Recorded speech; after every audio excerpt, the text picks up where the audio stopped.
Adventurer. अभी आज adventure के बारे में बात करेंगे कि इतना साहसिक कार्य होता है और कितने सारे ऐसे गेम्स हैं जिसके द्वारा लोग एडवेंचरर के कुछ काम करते हैं और उन्हें मजा लगता है और वो उसमें इंटरेस्ट लेते हैं। तो क्या क्या हो सकता है एडवेंचर रिलेटेड?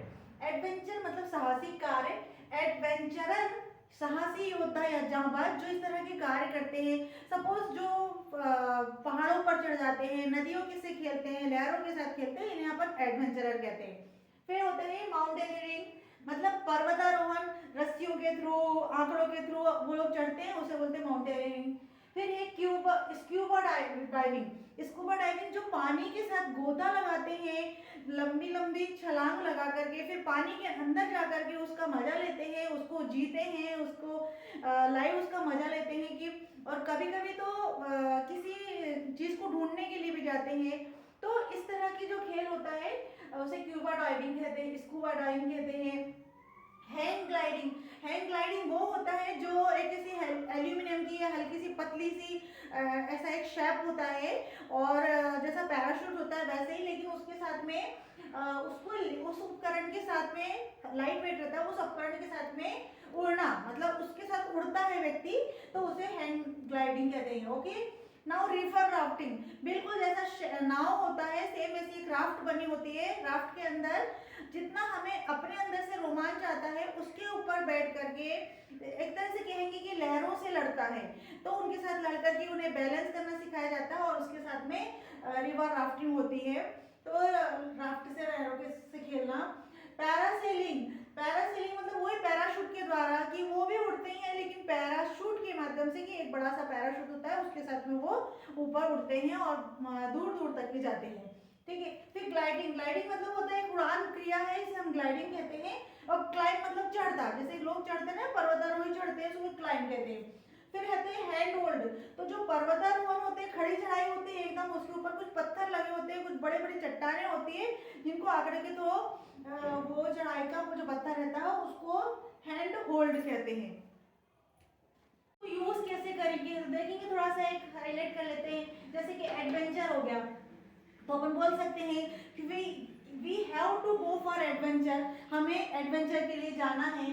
आप समझो एडवेंचरर हो गया तो हम उसको बोल सकते हैं दे रन वेरी फास्ट, वो बहुत तेज दौड़ते हैं। As you know they are great adventurer, वो कैसे हैं, वो बहुत साहसिक एडवेंचर हो या साहसिक योद्धा है या जाबाज है, इस प्रकार से बोल सकते हैं।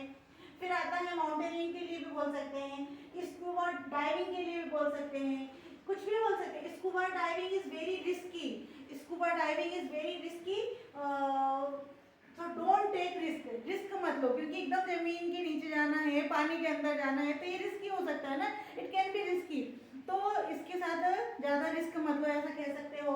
या फिर ऐसा बोल सकते हैं रिवर राफ्टिंग के लिए वो बोल सकते हो कि they are going to Rishikesh for river riding, वो रिवर राइडिंग के लिए, मतलब रिवर ऋषिकेश टू आगे जाकर के उन्हें वो बहुत ज़्यादा लंबी लंबी नदियों में चलने की जो शौक होता है, और फिर उसको असली में एक्चुअली सिखाते हैं कि उसमें बैलेंस कैसा रखते हैं, तो लंबा चलेंगे तभी मजा आता है।